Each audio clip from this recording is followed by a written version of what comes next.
you ever stopped and wondered, what am I really worth? It's a huge question, right? Well, today we're going to dive into a simple but incredibly powerful story that tackles that very idea. It's a parable that starts with a question we've all asked ourselves at some point. So it all kicks off when a son goes to his father and asks him this massive, universal question. It's that search for meaning we all have.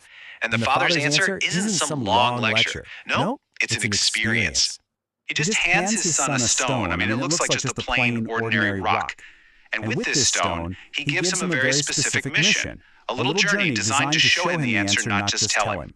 Now, the instructions are a little weird, but they're crystal clear. The son has to take this stone to the market. And here's the kicker. He's not allowed to say a single word. If anyone asks him the price, he just has to hold up two fingers. That's it. A simple, silent gesture. And so, the son's journey of discovery is underway. His first stop is the local market, a busy, bustling place where everything is judged on its practical, immediate use. This is going to be the stone's first real test. So sure enough, he's there for a bit, and an old woman spots the stone. She's probably thinking it'd make a nice doorstop or something for her garden. She walks up and asks, "How much for this stone?" The son, he remembers his dad's rules, stays completely quiet, and just holds up two fingers. $2, she says, totally ready to buy it. The son is probably a little shocked. $2 for this random rock? He doesn't sell it, but he immediately runs back to his father to tell him the news. The first valuation is in, $2. But the father just nods and says, okay, we're not done. He gives his son a new destination, the museum. You can feel the shift, right? We're going from a place of commerce to a place of culture, history, and a totally different perspective on value. And in the quiet halls of the museum, the stone gets a different kind of attention. A well-dressed man comes over, and he doesn't just see a rock. He sees a potential artifact. Even the way he asks is different.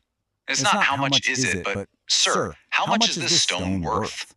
The son, again, sticks to the plan. Silent. Two fingers up. The man immediately says, $200, I'll take it.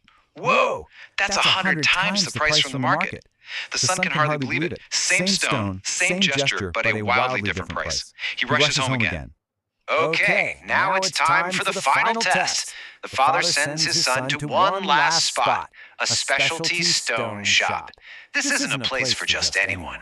This is where the true experts are, people who've dedicated their lives to understanding exactly these kinds of things. And in here, the reaction is just instantaneous. It's emotional. The old shop owner sees the stone and practically lights up. He doesn't just ask the price. He shouts, I have been looking for this stone all my life. He recognized it immediately, saw something precious that everyone else had missed. The son, for the third and final time, just holds up those two fingers. The old man's response is absolutely staggering. $20,000, he says. From $2 to $200 to $20,000. The son is just completely blown away. So he runs back to his father, buzzing with this incredible news. And it's only now, after the whole journey is over, that the father finally reveals the true lesson. You see, this was never really about the stone. The father explains, the highest offer came from the one person who had the expertise to see the stone for what it truly was. His valuation wasn't a guess. It was based on deep knowledge and appreciation. He saw the treasure that others just saw as a rock. And this is the core message, isn't it? It was the exact same stone the whole time. Nothing about it physically changed. But in the market, it was a cheap commodity. In the hands of an expert, it was a priceless treasure. The stone didn't change. The environment and the person looking at it did. And this is where the father brings it all home, right back to his son's original question.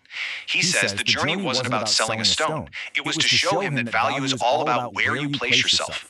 You have the power to choose to be in a place where your real worth is seen and understood. So the big takeaway for all of us is pretty clear. Your inherent worth, who you are at your core, that's constant. But the context you're in, the job, the friends, the relationships, that can change everything. It's about surrounding yourself with people who see your true value, not those who treat you like a commodity. And ultimately, you hold the power to choose an environment that reflects what you know you're worth. And that leaves us with this one final, powerful question to think about. This story is really just a mirror, asking each of us to look at our own lives. It asks a simple thing. Where will you go to be valued?